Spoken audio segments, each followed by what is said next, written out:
In nomine Patris et Filii et Spiritus Sancti. Amen. Ave Maria, gratia plena, Dominus tecum, benedicta tu in mulieribus, et benedictus fructus ventris tui, Iesus. Sancta Maria, Mater Dei, ora pro nobis peccatoribus, nunc et in hora mortis nostre. Amen. Sancta Maria, sede sapientiae, ora pro nobis. Continuamos hoy esta lección acerca de la naturaleza del hombre, el hombre como esa síntesis de materia y espíritu. Habíamos visto en la anterior lo referente al hombre como imagen de Dios, ese planteamiento bíblico que, repito, es el punto de partida, lo que vamos a tener siempre de fondo. Por eso vamos a comenzar ahora viendo en el Vademecum la parte que entra para el examen de lo que vimos ayer, porque tengáis un poco esta idea de conjunto, y a partir de aquí comenzamos lo siguiente. Fijaos, el primer epígrafe es el hombre creado a imagen y semejanza de Dios. Os recuerdo que esta terminología, imagen y semejanza de Dios, la encontráis en Génesis 1:27, indica esa especial familiaridad y cercanía con Dios, al mismo tiempo una intervención de Dios en la aparición del hombre, tal como se refleja pues muy claramente en Génesis 2. También tened presente que la imagen perfecta del Padre es el Hijo eterno, pero como el hombre ha sido creado a imagen, pero el hombre también ha sido creado a imagen y semejanza de Dios.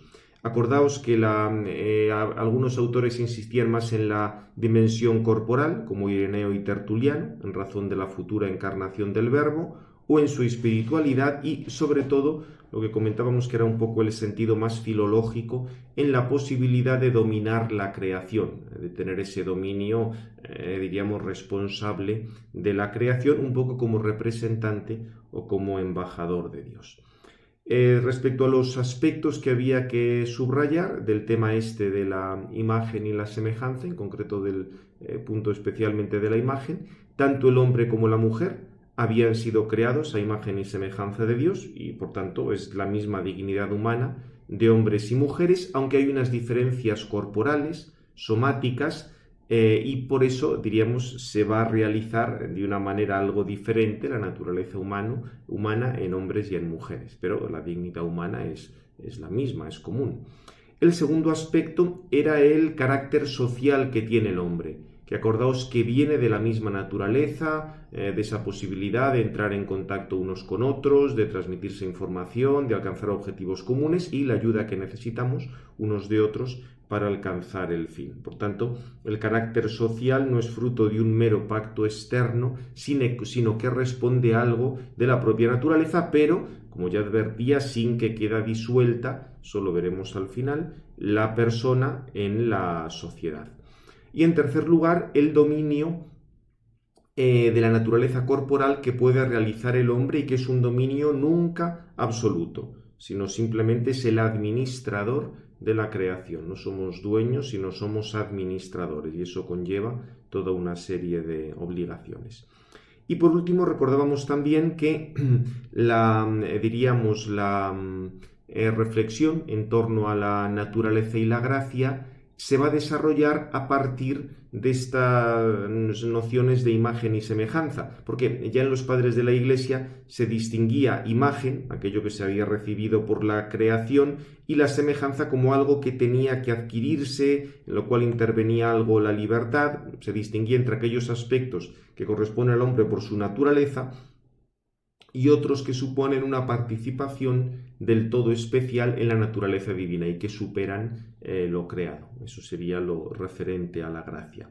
Obviamente, esta reflexión supone que existe la naturaleza, que hay un principio de orden, todo lo que dijimos en el capítulo anterior al hablar de la creación material, y por otra parte que Dios es trascendente, que puede intervenir en las criaturas y que las puede llevar a un fin superior. Con lo cual, como veis, diríamos, para comprender bien estas cuestiones de la imagen y semejanza que se van a desarrollar en el campo luego de la naturaleza y la gracia, tenemos que recordar tanto la trascendencia de Dios, que vimos en los primeros capítulos sistemáticos de esta segunda parte, y esa capacidad de intervenir en las criaturas, como recordábamos al final del tema anterior. Así que, dicho esto, vamos a tratar de ver un poco cuáles son estas características de la misma naturaleza del hombre que nos permiten hablar con verdad del hombre como imagen de Dios. Con esto volvemos inmediatamente al texto. Bien, estamos en la página 418 y como fijaos que este epígrafe, que es bastante amplio y denso, se titula El conocimiento universal del hombre, intencionalidad y verdad. En esto estoy siguiendo básicamente el libro de Gianfranco Basti de Filosofía del Hombre, porque hablaba tanto del tema del conocimiento, la libertad, solo que aquí lo estamos, digamos, lo vamos a aplicar para el tema de la imagen, porque fijaos, la afirmación del hombre como imagen de Dios, o sea, para entenderla, vaya más que un argumento retórico o de una homilía, es preciso reflexionar sobre qué elementos de la naturaleza humana permiten relacionarnos con Dios. En concreto, si el hombre tiene que recibir una revelación que Dios le ofrece y tiene que adherirse a ella, tenemos que tener un conocimiento universal, claro. Si esa revelación vale para todos los hombres, nosotros nos encontramos que hay muchas culturas, hay muchas lenguas, hay muchas diferencias. Si no podemos plantear un conocimiento universal, ya me diréis cómo hablamos de una revelación. No tendría sentido. Lo mismo, si vemos en la Escritura que Dios ofrece una alianza, que tenemos que creer en Cristo, que tenemos que seguirle, eso supone que hay una voluntad libre. Con lo cual, si no hay conocimiento universal y no hay voluntad libre, ya me diréis cómo hablamos de imagen de Dios con un mínimo de rigor. No tendría sentido, es una cosa absurda. Por eso es tan importante hablar de ese conocimiento universal y de esa voluntad libre. Pero atención, que nosotros no somos espíritus platónicos. El conocimiento y la voluntad en el hombre tiene una base física orgánica. Solo que hay que plantear esa base física orgánica de tal manera que pueda ir más allá de las representaciones sensibles, pero que incluya las representaciones sensibles. Fijaos que si no, lo que vamos a decir luego del alma como forma del cuerpo sería una cosa completamente absurda. ¿Cómo vas a hablar tú que el alma es forma del cuerpo si por una parte van las representaciones intelectuales, las sensibles no sabes bien dónde ponerlas, o entiendes las sensibles como puro mecanicismo? No habría manera de cuadrar las cosas. Porque ya digo, si solo tuviéramos las representaciones sensibles, como mucho estaríamos, diríamos, en el ámbito de lo cultural, de compartimos representaciones, costumbres con diversos grupos humanos, pero nunca podríamos llegar a un conocimiento universal. Claro, ya digo que esto, o sea, además de que esto se da de tortas con otra serie de experiencias que tenemos, hay saberes claramente que son universales. Tampoco digamos, eso sería incompatible con todo lo que hemos dicho del hombre como imagen de Dios. Ahí ni habría conocimiento universal, ni habría libertad, el hombre estaría completamente determinado. Como os comento, esto obviamente son temas que corresponden más a la antropología filosófica, pero si queremos reflexionar en serio sobre el hombre como imagen de Dios, tenemos que tratarlos en teología. Y es un poco lo que vamos a tratar de ver. Aquí parto, igual que en la obra esta de Gianfranco Basti de Filosofía del Hombre, que se la tenéis y la habéis estudiado, la cuestión hablamos del conocimiento universal del hombre, intencionalidad y verdad. Para esto recordar todo el tema de la intencionalidad de las operaciones vitales. Acordaos que hay algún dentro de las clasificaciones que se pueden establecer en torno al conocimiento, hay algunos planteamientos de tipo intencional y planteamientos de tipo representacional. En una teoría intencional del conocimiento, lo propio del acto de conocimiento no es que tú tengas la evidencia de una idea, algo que se te imponga y que sea igual para todos, sino la relación o la dirección a un contenido. Es decir, lo que constituye el acto de conocimiento es la relación intencional sujeto-objeto. El objeto interviene físicamente sobre el sujeto que está conociendo, el sujeto se configura conforme al objeto y de ese modo conoce. Mientras que para las teorías de conocimiento de tipo representacional, lo que constituye la verdad del conocimiento es la evidencia de un objeto ideal dentro de la conciencia. Esto, evidentemente, pensamos sobre todo en un planteamiento, diríamos así, racionalista, como Descartes, pero ojo porque esto tiene muchas variantes. Ese objeto ideal puede plantearse de tres maneras. como una idea inteligible, evidente, un concepto. Eso sería el representacionismo racionalista, lo típico de Descartes. La idea, o mejor, la imagen sensible, que ahí sería simplemente una sensación evidente que viene del exterior. Aquí estaría todo el campo de los empirismos. Tú simplemente estás manejando imágenes que te son evidentes.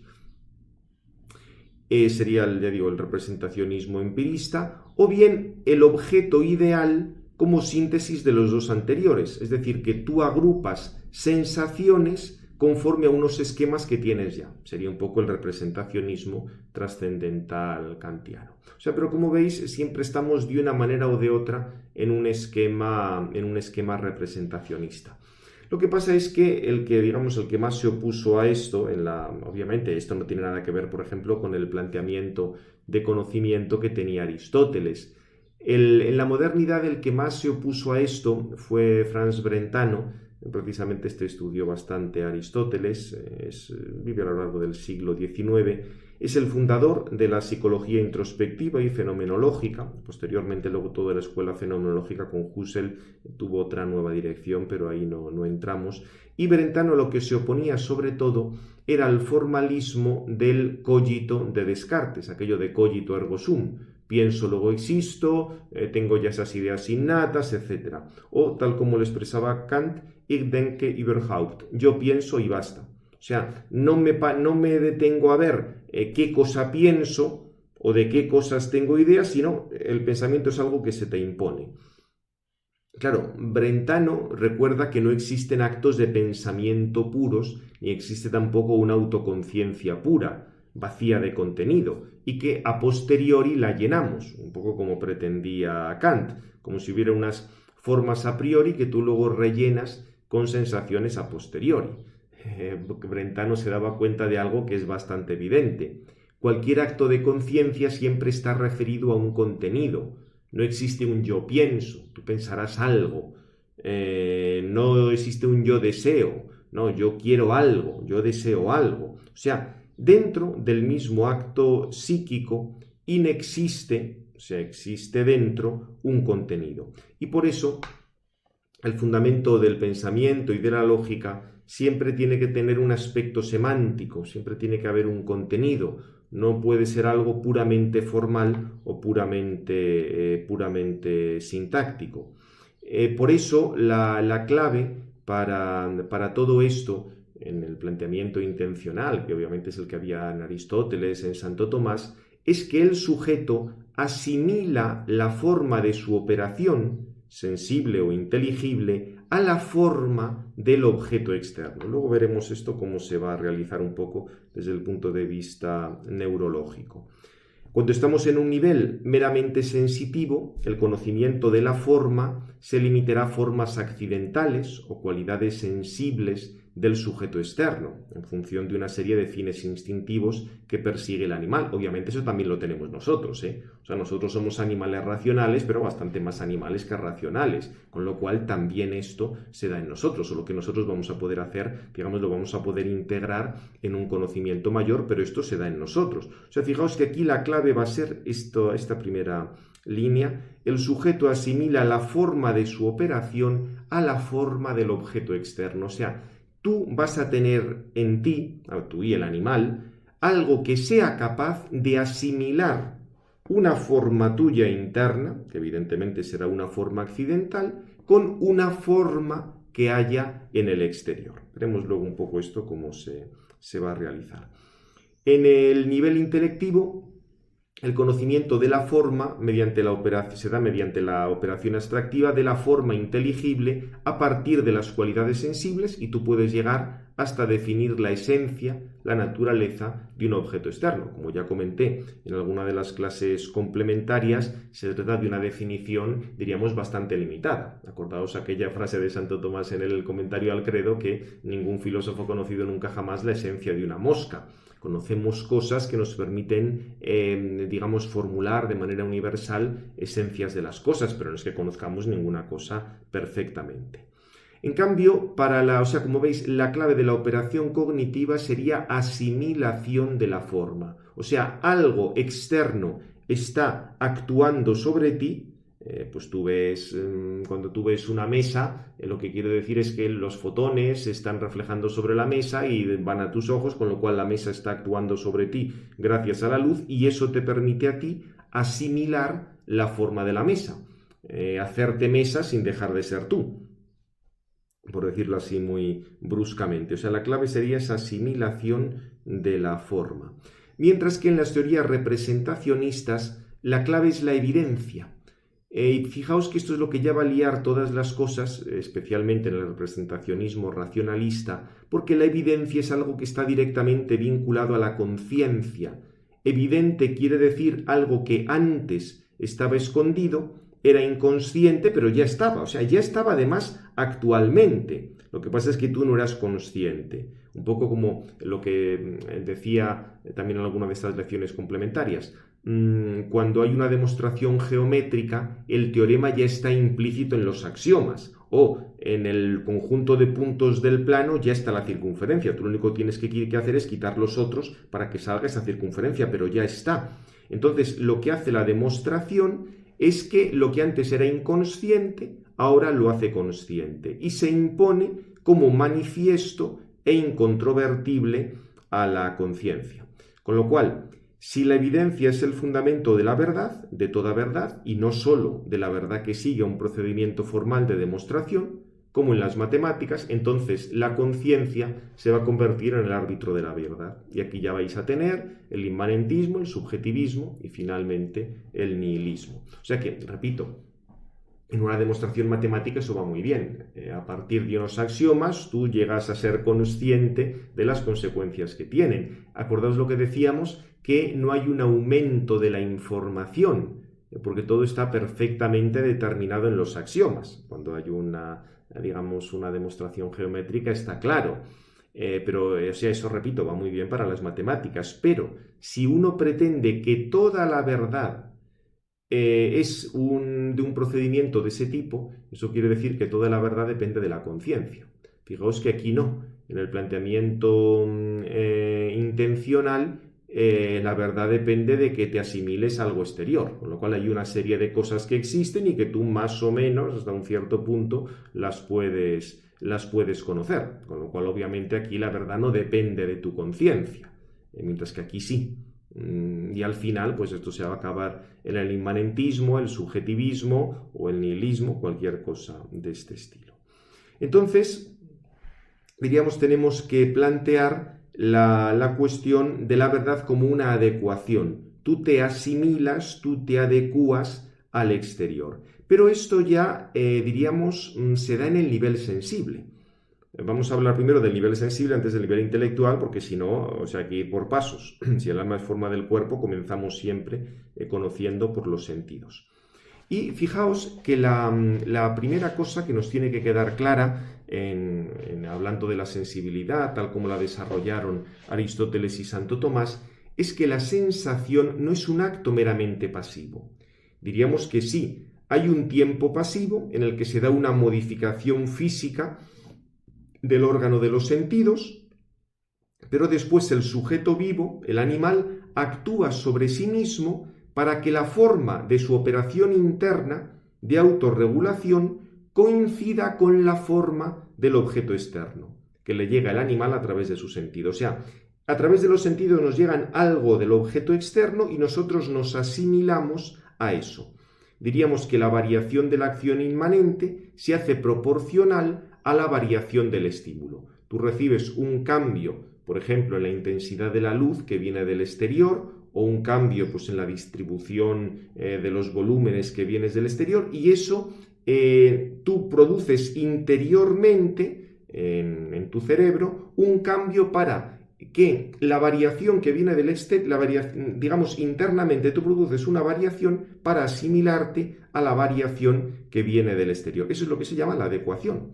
Para que se pueda dar esta adaptación es preciso que el órgano del sentido se encuentra en una situación dinámicamente intermedia. Es un poco lo que decía Aristóteles cuando decía que en los sentidos había como una mesotes, o sea, como si estuvieran mezcladas, digamos, diversas posibilidades y cuando llega el estímulo se adapta digamos, a esas posibilidades que estaban un poco como mezcladas. Atención, no es que, y para esto viene lo siguiente, no es que estuvieran todas mezcladas, como puedes decir que en los teoremas, en los axiomas de Euclides están ya mezclados todos los teoremas. No, con eso volveríamos al representacionismo, sino que están mezcladas en un sentido intermedio, están mezcladas un poco como las formas están en la materia prima.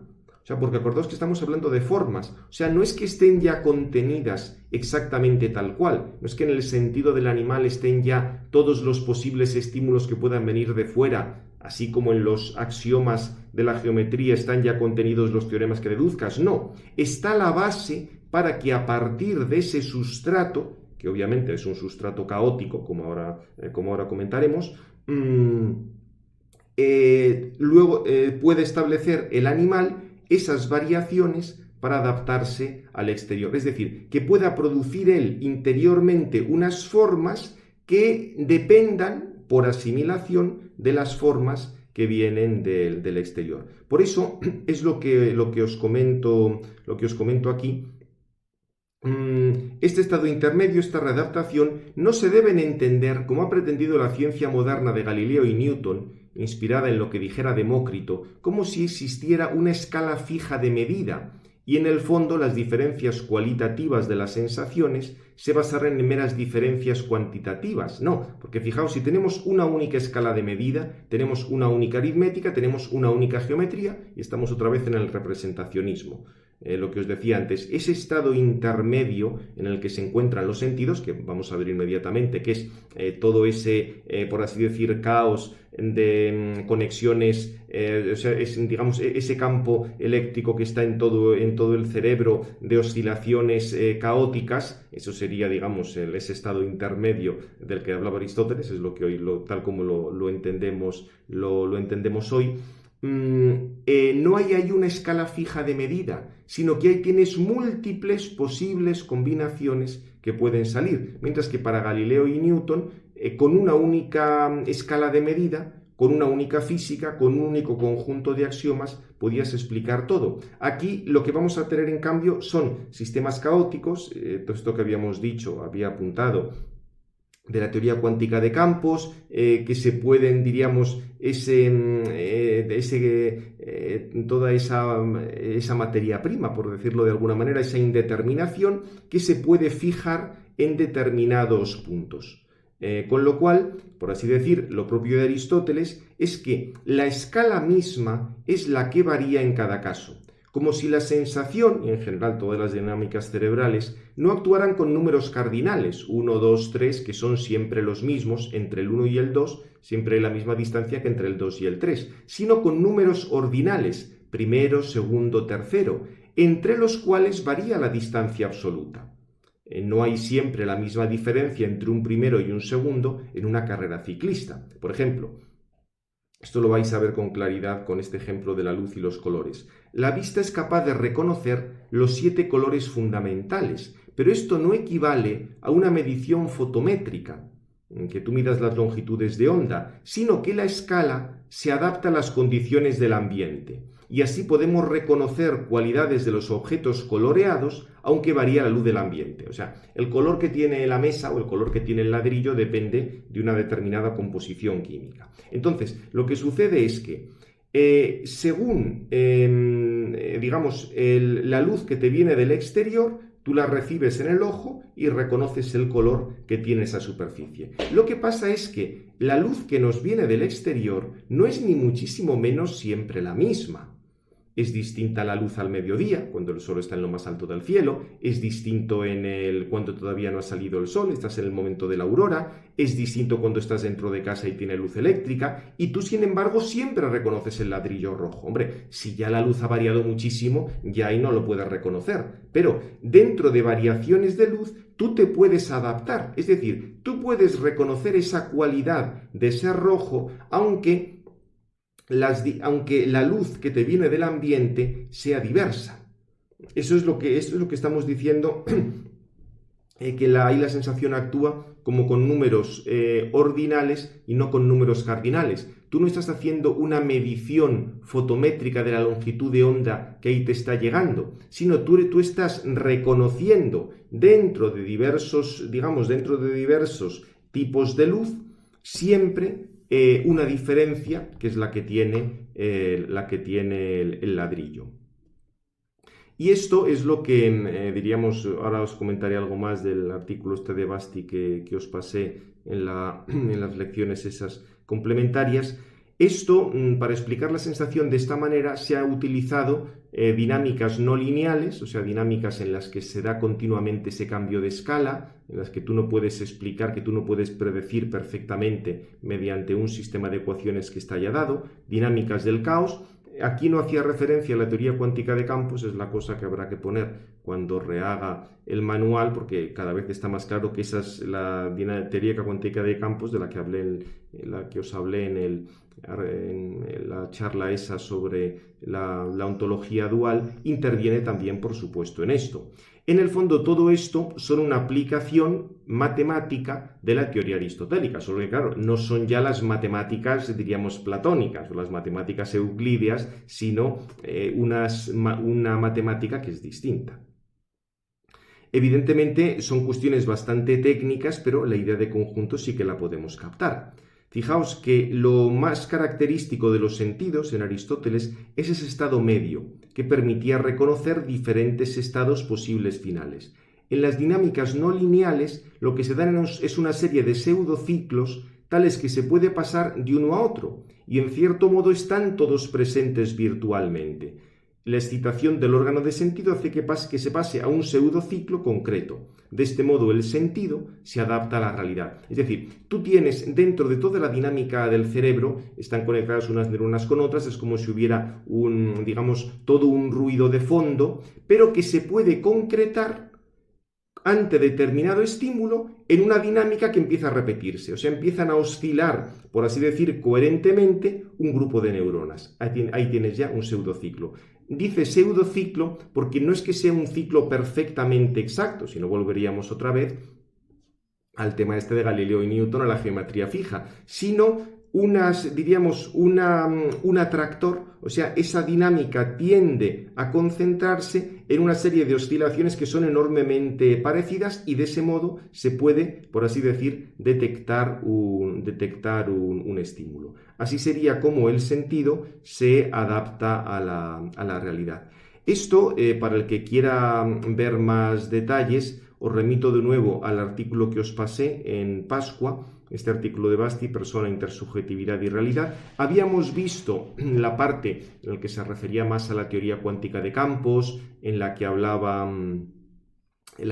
de, esa estructura materia-forma de la naturaleza, a partir de lo que era el vacío cuántico. Habíamos visto que eso se aplicaba también a la materia viva. Acordaos el tema de los dipole wave quanta, como la materia viva, como está siempre vinculada al agua, se daba ese conjunto de oscilaciones que permitían determinadas operaciones químicas que eran las que explicaban la vida. Pero es que en el cerebro vuelve a suceder otra vez lo mismo. Aquí ya no es el campo que produce las moléculas de agua, el dipolo eléctrico que está oscilando, sino aquí esa oscilación es la que se da por la conexión entre unas neuronas y otras. O sea que, como veis, el esquema materia-forma, entendida materia como un sustrato indeterminado y forma como una determinación, digamos, establecer coherencias de fase dentro de un sustrato que está continuamente cambiando, se da en el nivel cuántico, se da en el nivel vital y se da en el nivel de conocimiento, en cuanto interviene un sistema nervioso con toda esta, digamos, todas estas excitaciones de neuronas conectadas unas con otras. Fijaos, es muy interesante aquí a partir de lo que es la página 242 o la página 26 del artículo que os mandé. Explica en Basti un poco cómo, estudios más recientes en esto. Y ya pone de relieve que, claro, cuando se descubrió que en el cerebro había electricidad, había conexión de unas neuronas con otras, parecía que ya se había descubierto mucho, pero en esos estudios de los años 40, fijaos, los neurofisiólogos se daban cuenta de lo siguiente. Sabían sí que en el cerebro había neuronas, que eso tenía que ver con la electricidad, pero ya no podían explicar mucho más. Los impulsos nerviosos se transmiten de célula a célula mediante conexiones intercelulares de NIDA. Sin embargo, todo comportamiento parece que está determinado por excitaciones masivas. O sea, se estaban centrando los neurólogos, los neurofisiólogos, en que de una célula a otra se transmite, digamos, ese impulso eléctrico. Perfecto. Pero es que parece que todo ese impulso eléctrico dependía de una organización superior. Fijaos lo mismo que decíamos en el campo de la vida.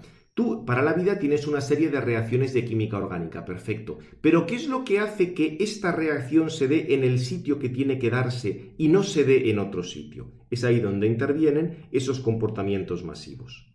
Más excitación de millares de neuronas. ¿Qué tipo de organización nerviosa puede ser capaz de responder a patrones de excitación sin un recorrido de conducción limitado y especializado? El problema se plantea de manera prácticamente universal en las actividades del sistema nervioso. O sea, fijaos, aquí los neurofisiólogos se encontraban con el mismo problema que habíamos visto, al que hace referencia Basti al hablar de la materia viva. Sí, tú puedes medir perfectamente las reacciones de química orgánica para que tengas un ser vivo. Pero ¿qué es lo que hace que esta reacción esté en el sitio que tiene que darse? ¿Qué es lo que controla todo? O sea, todos estos, lo que aquí llama, ¿qué tipo de organización nerviosa puede ser capaz de responder a patrones de excitación sin un recorrido de conducción limitado y especializado? O sea, porque claro, lo que buscaban los neurofisiólogos es esta relación, esta conexión de una neurona con otra, se relaciona con esta otra, con esta otra, con esta otra, como tratando de hacer un recorrido, pero claro, con esto se volvían micos porque por aquí no sacaban absolutamente nada. La clave es aplicar a estas dinámicas cerebrales lo mismo que habíamos dicho a la realidad biológica. Aquí hace referencia a los estudios estos de Walter Freeman. Este ha sido, no sé si vivirá todavía o no, recuerdo alguna vez de esos congresos que organizó Basti en Roma, creo recordar que hace por lo menos creo que más de 10 años en alguno que estuve, llevó a Freeman, que ya era muy mayor, no sé si vivirá todavía. Este ha estudiado muchísimo tiempo en cuestiones neurofisiológicas, pero utilizando algunas de estas nociones de la teoría cuántica de campos. Y bueno, a comparación, digamos, de este Basti le enseñamos antes cosas de lógica, muchas cuestiones que tienen que ver con la aplicación de todos estos modelos matemáticos, y que además, como es físico, lo ha podido investigar mucho mejor que los neurofisiólogos, utilizando un modelo adecuado en el nivel físico-matemático fundamental, todo lo de la teoría cuántica de campos disipativa. Ahí tenéis algunos de los estudios. Diríamos, lo que se han dado cuenta es que, digamos, ese ruido de fondo del cerebro, o sea, como toda ese mar que hay de relaciones de unas neuronas y otras, es fundamental para las conexiones, que es la actividad sináptica de una neurona con otra. O sea, diríamos, cuestiones que se dan entre unas neuronas y otras dependen de ese ruido de fondo, por así decir, que hay en el cerebro. Fijaos, al estudiar estos datos con instrumentos computacionales y análisis, a los cuales están acostumbrados los físicos a diferencia de los neurofisiólogos, Freeman y sus colaboradores descubrieron en estos datos una presencia masiva de patrones de oscilación coherentes que mostraban fenómenos recíprocos de acoplamiento de fase, tanto en modulación de amplitud como de frecuencia. Bien, dejando aparte las cuestiones más técnicas, fijaos que tenemos dentro de, digamos por así decir, de ese caos, de ese ruido de fondo, de todas las conexiones neuronales, hay determinados patrones de acoplamiento de fase. Digamos, es como si se produjera una melodía dentro de todo un caos de sonidos de instrumento, que es el ejemplo que ahora va a poner ahora. Con el ejemplo que va a poner aquí Basti, lo vais a entender muy bien. Recuerda que estos patrones, estos fenómenos se daban tanto en sujetos dormidos como en sujetos despiertos, en diversas tareas cognitivas, y por eso sería como la actividad de fondo de los cerebros. Vamos a ir porque pone el ejemplo, aquí da datos un poco más técnicos. Fijaos aquí lo que me interesa. Dinámicamente, el reconocimiento, esperad que quite esto para que no nos salte. Dinámicamente, el reconocimiento intencional de un estímulo por parte del cerebro corresponde a que se establezca instantáneamente, en el orden de décimas de segundo, un dominio de coherencia. O sea, dominio de coherencia, acordaos, lo habíamos visto en el tema del vacío cuántico o en el tema de los seres vivos en el agua. Tú tienes una multitud de oscilaciones que son incoherentes, como muchas ondas, cada una por su lado, como por todas partes, un poco como un mar encrespado con un montón de olas, y de repente empiezan unas cuantas a oscilar en la misma frecuencia. Es como si dentro de una cacofonía se produjera una melodía. Un dominio de coherencia-melodía en un área del cerebro. Esto es, corresponde a que se forme un atractor de más baja dimensionalidad en la dinámica cerebral, mientras que la fase de latencia entre un reconocimiento y otro consiste en que se establece un régimen caótico fuertemente ruidoso, aperiódico. Un atractor quiere decir que dentro de esa multitud de posibles oscilaciones empiezan a concentrarse unas oscilaciones que son muy paralelas. Fijaos el ejemplo con lo de la orquesta.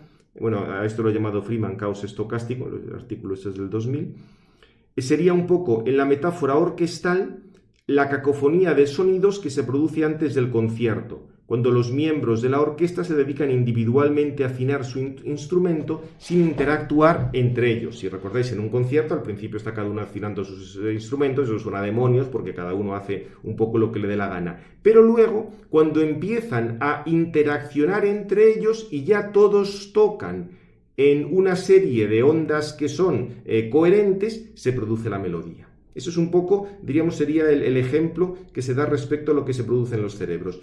Antes de que tú tengas un estímulo, tienes como esa cacofonía, ese ruido de fondo. Cuando llega el estímulo, en alguna parte del cerebro empiezan a coordinarse esas dinámicas y ahí tendrías el estímulo.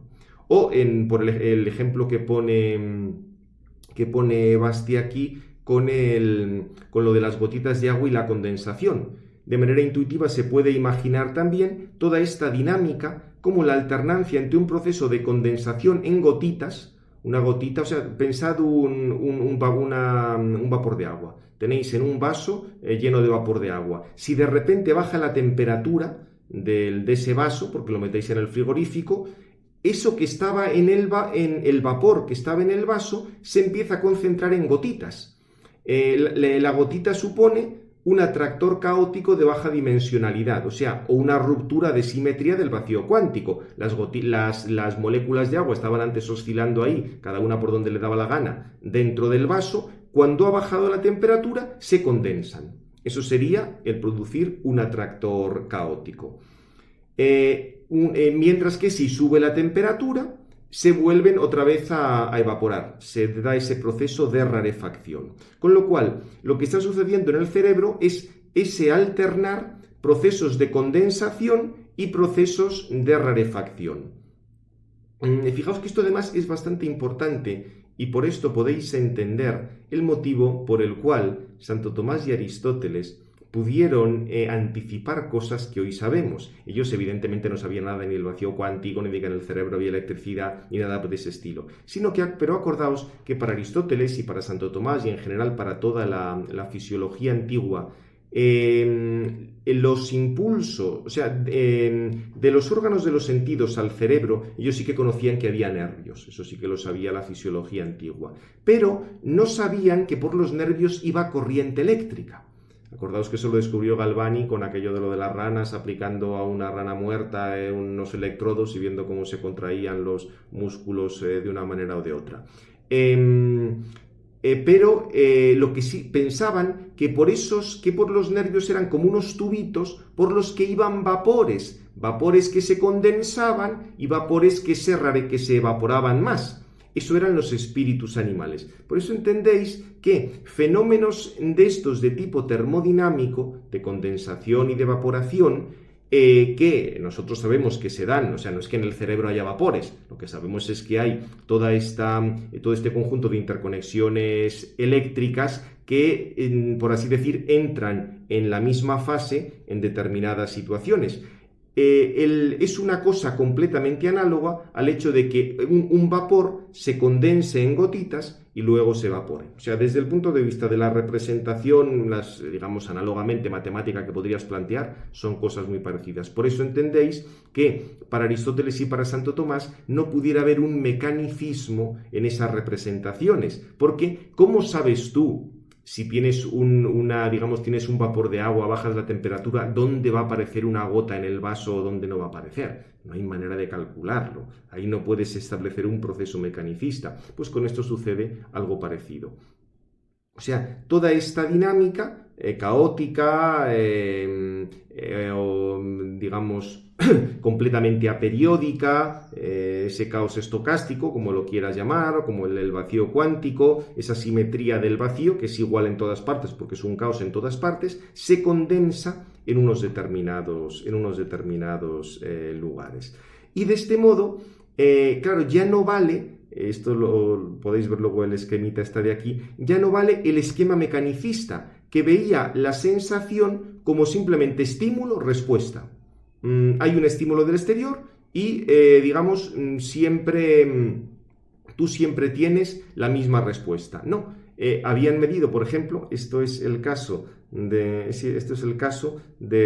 gato, frente a un estímulo que le viene del exterior, por ejemplo, del pescado. Fijaos la diferencia de estímulo cuando el gato tiene hambre y huele el pescado, pero aquí cuando ya el gato se ha comido el pescado. Aunque tú lo vuelves a presentar otro pescado, el gato se queda ya, o sea, no le afecta prácticamente nada el estímulo del exterior. Con lo cual ya no es simplemente estímulo-respuesta como algo mecanicista, sino que, por así decir, se dan esas variaciones dentro de todo ese campo eléctrico cerebral, según sea el mismo estado en el que se encuentre, en este caso el gato. O sea, se van formando diversos atractores, van entrando en fase, se van produciendo diversas ondas que entran en fase según cuál sea la situación también del mismo sujeto. En fin, son cosas bastante complejas. Aquí tenéis, bueno, aquí vamos allá por acabar esto.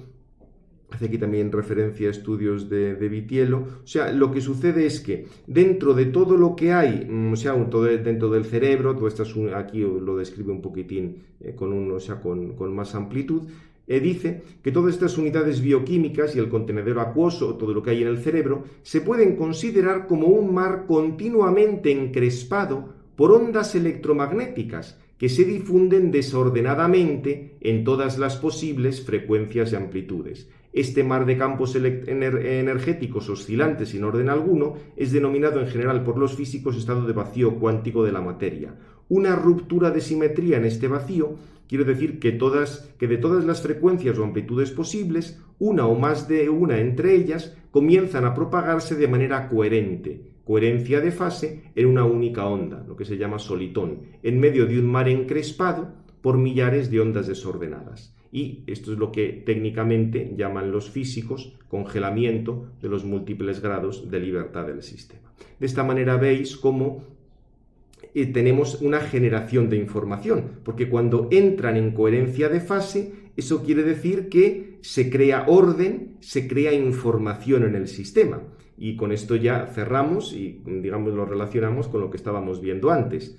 De un input del ambiente que induce una respuesta por parte de un particular subsistema cerebral sobre el que actúa en forma de oscilación coherente, modulada en frecuencia o amplitud, y por ello induce un proceso de generación de información. por parte del sistema cerebral implicado, como respuesta a ese determinado estímulo que se propaga instantáneamente, también a gran distancia, implica sistemas que pertenecen a diversos niveles de organización cerebral de la corteza. Por eso, fijaos, todo el tema de las áreas de la corteza es importante, pero no porque estén solo dedicadas a ello, sino es porque es ahí donde se suelen concentrar determinadas, digamos, funciones que hace el cerebro. Y ahí lo más importante, ya digo, terminamos con esto, es que la información del ambiente al cerebro no es un proceso de transmisión pasiva, como cuando introducimos un programa en un ordenador o lo conectamos a la red. El cerebro responde al mismo estímulo generando información, es decir, estados dinámicos coherentes en el conjunto de la dinámica cerebral. Con lo cual, el viejo planteamiento,